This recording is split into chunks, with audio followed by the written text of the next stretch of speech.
I am Jonathan Progoff, Director of Dialogue House Associates and the Intensive Journal Program. The author has granted permission for a voice other than the author to read this article. What the Intensive Journal Method Has Done for Me. By Nikki Britton, UK. I have been using the Intensive Journal Method on and off for many years, but I still struggle to explain what it is to other people.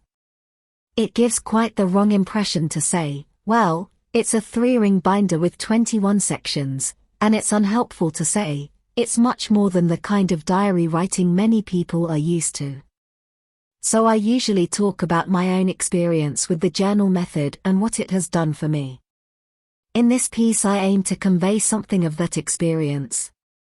When I first attended intensive journal workshops many years ago, I was going through a period of intense crisis that threatened my whole identity. I felt that I was in real danger of going under and never coming up again. Everything I ever believed had been undermined or destroyed, and I had nothing to replace it all with. There were a few things that kept me going through this period and which I think of as my lifesavers: Rilke's Duino elegies translated and recorded by Robert Hunter, the music of Chopin, Khalil Gibran's The Prophet, meditation, my therapist, but above all, the intensive journal method. Using the journal process helped me to keep faith, to believe that all the pain and suffering could be turned to creative account. It was only by staying with the painful process, instead of running away from it, that I was able to overcome it. For me, working with the journal method is about facing the darkness, not being afraid of all those terrifying demons which inhabit my psyche, but realizing that they are more terrifying in prospect than they are in reality, and that each one has its treasure to yield up. In the journal process, I am able to admit to the fear and look the demon in the face.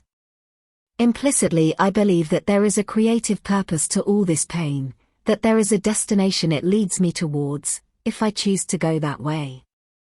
And if there is a creative process, I would rather go along with it than fight it.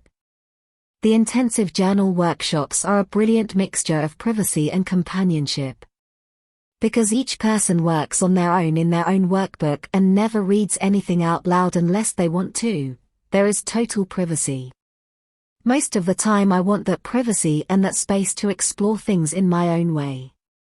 But having other people in the room, in person or online, all engaged in the same task, feels tremendously encouraging and supportive. There is a wonderful companionship from knowing that we are all working on our own issues together, even when it is all silent. I do gain a lot from hearing other people's journal entries because it deepens the atmosphere of the workshop to know what other people are struggling with. Listening to others reading out loud and how the workshop leader helps them to work with their own process often gives me some insight into mine. On the occasions that I have read something aloud in a workshop, I have usually been surprised by how much emotion was aroused that I hadn't realized was there. I have found it upsetting to read things aloud, but this tells me something important about what really matters to me. Each time, the workshop leader has responded in a compassionate and non-judgmental way, guiding me to go deeper into my own process and find out where else in my life and the journal workbook I need to go. I have been astonished at the insights that have emerged, and the new understandings I have gained. I feel that the leader could deal with anything that anybody reads aloud, however painful or terrifying or joyful or ecstatic it was. There is never any judgment and there is always support and encouragement to deal with the issue, as well as guidance about which sections of the journal might help me find my way. Through the intensive journal process I have gained a greater appreciation of the value of symbolism and imagery, and I have learnt a method of working with my own imagery. This has shown me the way to my own creativity, something that had troubled me for years because I was not paying attention to it. The journal method has enriched my inner life beyond anything I had previously imagined. Dr. Progoff's insistence on looking forward rather than backward has encouraged me to look optimistically at the future, instead of regretfully at the past.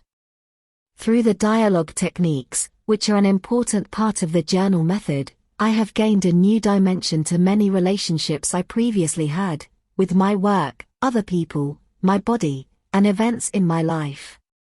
Working with the journal method has allowed me to deepen my experience of other processes in my life that I have been pursuing at the same time, such as going to my therapist once a week, and attending meditation classes.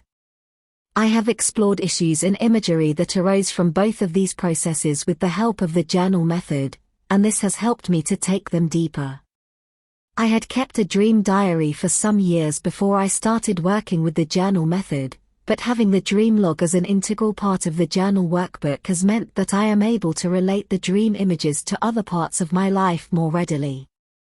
A friend to whom I described the intensive journal work said that it sounded like the ideal mother, someone who is always there for you, who always listens to everything you say, who accepts what you say without censure, and who encourages you in whatever choices you make. Even though the intensive journal method has given me all these rich experiences, I still have the feeling that I am only scratching the surface of its latent possibilities and that there are other, richer, more fulfilling experiences lying ahead.